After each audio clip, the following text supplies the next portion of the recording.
Alright, back to Korra. I know it's been a month since I talked about book 1. It's been nice talking about new things in the world of entertainment, but all the while this has been on my conscience to keep talking about Legend of Korra, so here we go.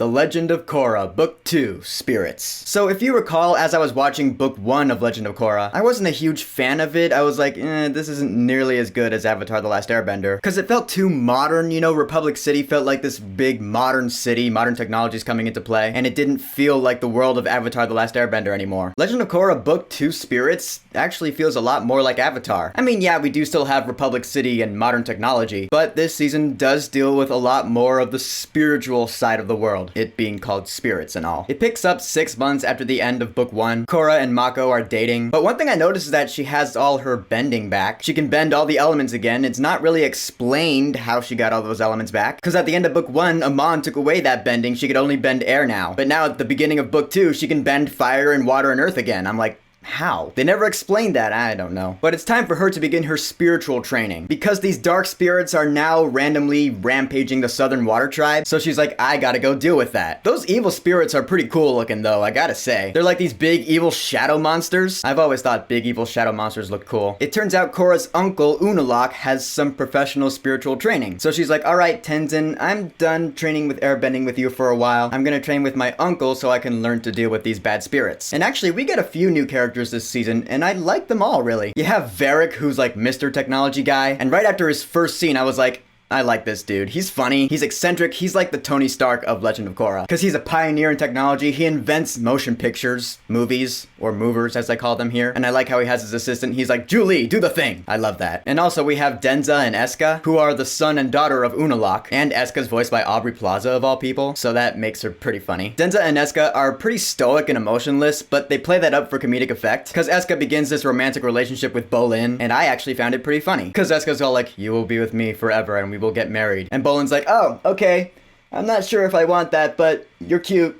But I don't know. It's funny. But as the season was going on, it gets to the whole civil war thing between the northern and southern water tribes, and I was like, why is that happening? I mean, I get that Unalaq wants to unify the tribes, or at least that's what it originally looked like he wanted. But it turns out, surprisingly, that Unalaq is actually a dick, and he ends up being the main villain of this season. Which, that's the thing that separates Korra from Last Airbender. Last Airbender was one big story that arced over 3 seasons. Legend of Korra, each season is its own individual story. Like, I feel like they're going to be different villains for each season. It's not one big overarching story. And I guess that's because the creators thought that each season they made was going to be the last one. So each time a season ended, they had to end it with it wrapping up in a bow. And each time they made a new season, they had to come up with a new villain and a new story. Yeah, well, I guess that's fair enough. I do still prefer Last Airbender though. So Uncle Unalaq's whole spiel is that he's obsessed with bringing the spirits back and merging everything. He's a spiritual zealot. Korra's like, not on my watch. We gotta stop him. We need the help of Republic City, but the president of Republic City's like, no, we're not gonna help you. So then Korra goes directly to the military to ask for their help behind the president's back. And Mako rats her out to the president. When he did that, I was like, aw, Mako, you dick. I get they had a job, but you don't rat your girlfriend out. You don't do that unless you want a breakup.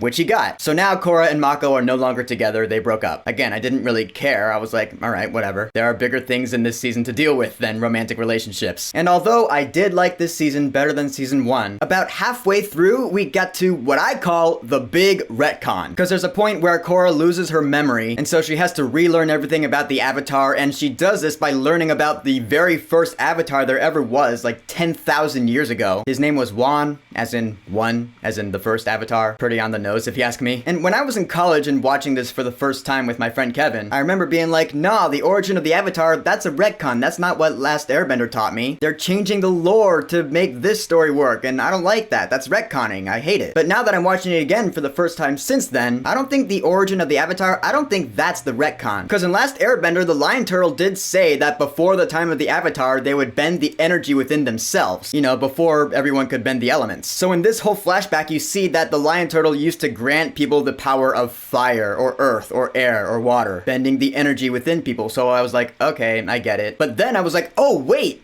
Now I know what they're retconning, because Avatar The Last Airbender told us that the very first benders of each element, they were animals. Like the badger moles were the very first earth benders, and the dragons were the very first fire benders, and the ocean and moon spirits were the first water benders, and the sky bison were the first airbenders. Where was that fact in this story of the first Avatar? No, now it's telling us that lion turtles would grant people the power of elements. That's not what The Last Airbender taught us. Last Airbender taught us that animals were the first benders. Ah, see? Yeah, there's the retcon. And you know me, I hate retconning more than a lot of other things. I can't stand retcons because they just don't work. So season 2 of Legend of Korra takes a big hit and a big minus from me for that retcon. Again, another thing that makes this show not nearly as good as Avatar The Last Airbender. And also in this flashback, we learn about these two spirits, Rava and Vatu, who are the spirits of light versus dark, order versus chaos. And we learn that this dark spirit, Vatu, is the cause behind all the chaos in the world, which reminded me of Ares from Wonder Woman, because it's like, oh yeah, all the chaos that's going on in the physical human world is all because of some ethereal force. And I don't like that. I think of Chris Pine's line from Wonder Woman where he's like, maybe it's not the gods, maybe it's us, the shitty human race. Maybe we're just bad people. Maybe we're causing our own chaos. And I would prefer that because that's just more real. I get that these are spiritual worlds with fantasy elements, but still, it just feels like lazy writing. So now to defeat Unalaq, Korra has to go to the spirit world to close the spirit portals before the convergence. The convergence being the lining of all the planets. It always reminds me of Thor the Dark World whenever they mention the convergence in this show, because Thor the Dark World was also about a convergence. So it turns out that people can go through this spirit portal that takes you to the spirit world. So now people other than the Avatar can go to the spirit world, which is new information to me. So Korra and Jinora, they go to the spirit world. Jinora is one of Tenzin's kids. And you see good old Uncle Iroh, and when he showed up, I was like, oh, it's Iroh. Man, I love seeing that guy because he's one of the best characters ever. Like, ever made. I mean, is it fan service? Yeah, absolutely. It's fan service that is just shameless. But at the same time, I was like, it's Iroh, man. I mean, does it make sense that he's in the spirit world now as a spirit? No, not really. I didn't really buy his reasoning behind it, but it was good to see him again. So now we're coming up on the end of the season. Unalaq's big plan is that he's going to merge with Vatu after freeing him from this tree of time, where he was concealed for 10,000 years. And he's gonna become this new dark avatar and usher in a new age of darkness. Wahaha! I was like, really, dude? Now you're just straight up reminding me of Malekith from Thor the Dark World, who also wanted to usher in a new age of darkness. And it's funny because this season came out around the same time as Thor the Dark World. I'm just like,